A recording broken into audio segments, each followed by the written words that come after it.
Bonjour les amis. Alors on se retrouve donc dans le 6e arrondissement de Paris, on est venu avec Clément.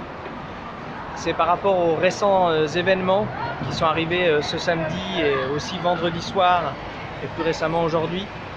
Je pense entre autres au tag Juden sur la boulangerie tenue par un Français juif.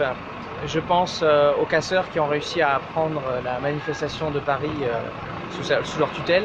Je pense aussi à ce jeune là qui pendant 8 heures a fait de la casse, suivi par les flics et même filmé avant qu'on l'arrête.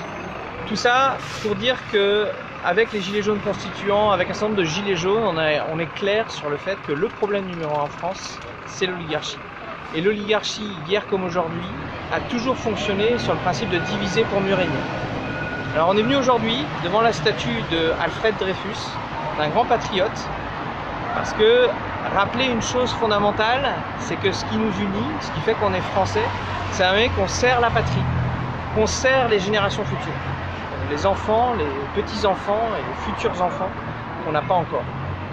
Et ça c'est important parce que d'avoir toujours ça en tête et que l'ennemi c'est l'oligarchie financière, ces financiers qui tiennent par les couilles nos gouvernements. Pourquoi c'est important de rappeler ça et pourquoi c'est important qu'on en discute aussi entre nous? C'est parce que l'oligarchie a peur des gilets jaunes, a peur que le peuple français aille dans la bonne direction, c'est-à-dire vers le véritable problème qui sont les patrons d'Emmanuel Macron.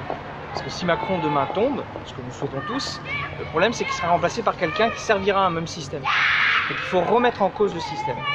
Et pourquoi on est venu aujourd'hui devant la statue de Alfred Dreyfus? Parce que si les gens ont des doutes sur cette oligarchie, si elle existe, si les gens ont des doutes sur comment elle fonctionne, et entre autres se diviser pour mieux régner, bah regardez à la fin du 19e siècle. Vous avez une conjonction de plusieurs choses. Vous avez les mouvements ouvriers qui se structurent, vous avez les mouvements syndicaux qui se structurent. Vous avez la question sociale qui est posée partout, à gauche comme à droite. Vous avez le mouvement du christianisme social qui est en train d'émerger à la fin du XIXe siècle. Vous avez des grandes questions politiques, économiques, sociales qui sont posées par les révolutions industrielles du XIXe siècle. Et à la fin de ce XIXe siècle, dans la République, vous avez deux événements majeurs, la même année. La première, c'est l'assassinat de Sadi Carnot. Alors ça vous dit probablement rien, il était président de la République. Ce qui était intéressant dans ce qu'il voulait faire, c'est véritablement une méritocratie républicaine. Donc il a commencé à vouloir remettre en cause le statut de Sciences Po, sciences politiques, qui est né en fait dans les années 1870, qui en fait est une grande école dont le but est que les gens qui soient en place continuent à être en place malgré qu'on met en place une république démocratique. Donc dans le niveau économique, on a toujours ces bourgeois, ces oligarques qui restent à leur place via cette école de Sciences Po. Et Sadi Carnot, il attaque ça. En 1894, il se fait assassiner. Entre autres pour cette raison-là, parce qu'il remettait en cause un système. La même année est lancée la fameuse affaire Dreyfus, Alfred Dreyfus, où on accuse le colonel Dreyfus d'avoir fourni des documents à l'Allemagne, donc d'être un traître à la patrie. Les passions se déchaînent, il y a les Dreyfusards et les anti-Dreyfusards. Maintenant, nous on sait, en 1906, tout a été montré, il n'a jamais rien fait en tant que tel, c'est un vrai patriote Dreyfus. Et ceux qui ont produit les semblants de preuves, en fait c'était des faux. Voilà. Pour vous donner un peu une idée de l'ambiance de l'époque, c'est dans un journal satirique. C'est un dessin qui montre.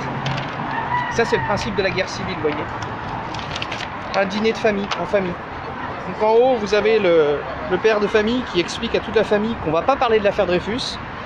Et donc là c'est ce qui est écrit ici, hein, on ne va pas en parler de l'affaire Dreyfus. Et vous voyez la même scène où la famille en fait se bat entre eux, et c'est écrit en dessous, ils en ont parlé. Vous voyez, ça c'est une illustration dans un journal dont j'ai oublié le nom, de l'époque, 1894, et ça va enflammer les passions françaises, et ça va créer une véritable guerre civile en fait. Et donc forcément cette question d'une guerre civile, ça va empêcher de poser les vraies questions de qui contrôle l'économie, de qui contrôle le social. Il y a deux choses que je vous conseille si vous voulez vous renseigner sur cette période-là et comprendre un peu les mécanismes par lesquels l'oligarchie utilise notre propre bêtise parfois. Il y a les conférences d'Henri Guillemin sur la fin du 19e siècle qui sont sur le YouTube, qui sont très bien faites et qui expliquent tout à fait ça.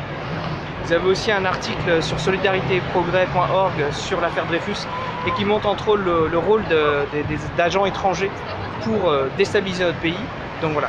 Donc pourquoi Dreyfus? Parce que c'est un avertissement sur ce qui nous menace si on tombe dans le piège de l'oligarchie de diviser pour mieux régner. Donc le mouvement des Gilets jaunes, le peuple français doit comprendre, il doit être très clair sur ce qui nous unit doit être plus fort que ce qui nous divise. Voilà pourquoi on a été venu faire un petit live ici donc dans le 6e arrondissement devant la L'autre raison, c'est qu'on a des très bonnes nouvelles et on est assez content. Donc là, aujourd'hui, on a participé à une opération avec les Gilets jaunes constituants devant France Télévisions. On a foutu un joyeux bordel, c'était très bien. Et que justement, comme disent ces Gilets jaunes du 91, il faut mettre dans la lumière ceux qui aiment être dans l'ombre. Et c'est ça l'oligarchie. Donc là, c'était vous donner quelques éléments là sur Dreyfus, c'était pour ça. Mais il faut aller plus loin. Il faut vous montiez des équipes un peu partout en France pour désigner l'ennemi, qui est cette oligarchie financière, désigner ses pratiques. Alors ça peut être des banques par chez vous, ça peut être des fonds d'investissement, ça peut être différentes choses, il n'y a pas de souci. Vous pouvez organiser. Alors je vous donne une bonne nouvelle par rapport à ça. Ça nous vient de Souillac, donc dans le Lot. Vous voyez, ça c'est un article de la Dépêche du Midi. Hop, ce week-end, les Gilets jaunes de Souillac et puis également de Gramat et de Martel, donc dans le Lot, 46, ont été rencontrer le directeur du Crédit Agricole avec des propositions très concrètes pour lutter contre l'évasion fiscale du Crédit Agricole et de ses filiales et des abus bancaires et entre autres le fait qu'on fait payer 2 fois les agios. Donc vous voyez, ça c'est très intéressant, mais c'est insuffisant. On doit en avoir 100, 200, 300 ce type d'opération, vous voyez. Donc ça c'est vraiment un appel à vous mobiliser, à creuser, à chercher cette oligarchie qui est partout, et pas juste à Paris, mais qui est vraiment partout, et de constituer des équipes, de filmer, de prendre des photos, de raconter dans les réseaux sociaux ce que vous avez fait, ce que vous avez dénoncé, ce que vous avez mis en évidence. Pour notre part, nous, et ça c'est un appel pour ceux qui sont sur Paris ou la région parisienne à nous rejoindre, vous pouvez nous contacter sur le Facebook mon Facebook à moi, celui de Clément également, Clément Sadger, par Messenger, comme vous voulez. En tout cas, les prochaines fois, on va faire des opérations. Ça sera donc ce vendredi à Drancy, en banlieue parisienne, en Seine-Saint-Denis, à Drancy, à 16h30, ce vendredi. La semaine suivante, mercredi, on devrait faire une petite chorale de salutations à JP Morgan. Ça fait 2 semaines qu'on n'a pas été les voir, donc il est temps d'y retourner et de leur faire un petit coucou. Ça sera mardi en fin de journée vers 17h, petite chorale. Si vous ne savez pas chanter, c'est pas grave, il y a toujours besoin de monde pour tenir la banderole, distribuer les tracts, être présent, faire masse donc devant JP Morgan à Paris. Et vendredi de la semaine prochaine, on va faire une opération dans Paris par rapport au franc CFA pour dénoncer le colonialisme monétaire. Donc ça c'est 3 choses. Si vous êtes sur Paris ou si vous êtes en région parisienne, on trouve dans 93 pour ce vendredi, je vous invite à venir. Et d'ici là, si vous ne l'avez pas fait, soit de signer la pétition qu'a lancée donc une gilette jaune de Montpellier, Julie, donc qui réclame un RIC pour une banque nationale et se libérer de la dette. Ça c'est la vraie question aussi pour combattre l'oligarchie, hein, voyez. Donc signez ou appelez à faire signer autour de vous d'ici là. Et surtout, réfléchissez à faire des équipes. Si vous voulez le faire mais que vous êtes un peu timide ou je sais pas, que vous n'avez pas l'habitude, prenez contact avec les Gilets jaunes constituants, prenez contact avec les Gilets jaunes Solidarité et Progrès. On peut donner un coup de main, on commence à avoir une certaine habitude, une certaine routine à le faire, il y a toujours autant de fun à le faire, voilà. Et voilà, et encore une fois, je redis, hein, ce qui nous unit doit être plus fort que ce qui nous divise. Parce que c'est sur les divisions que l'oligarchie va jouer l'usure du mouvement des Gilets jaunes, l'usure du peuple français.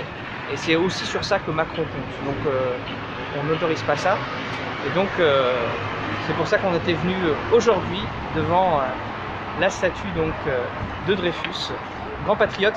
Juste pour être très clair, hein, Dreyfus, malgré qu'on l'ait traîné dans la boue dans la fin du XIXe siècle, qu'on l'ait accusé de tous les maux, pour la simple et bonne raison que c'était un juif, en tant que Français, il était là au front en 14 et il a servi son pays. Il a servi notre pays de 14-18. Il a été décoré, il a été sur le front. Donc c'est un vrai patriote qu'on a face à nous. Et c'est ce genre de personnage qui doit nous inspirer. Et voilà, la question c'est pas d'être juif ou pas juif, la question c'est d'être français et d'avoir servi son pays. Dreyfus a servi son pays noblement. Voilà, donc à nous d'être patriotes et exemplaires. Merci et à bientôt. Merci Yannick, merci à vous, à très bientôt. Montez des équipes, on se fait pas avoir par la propagande de Macron et de l'oligarchie. Merci.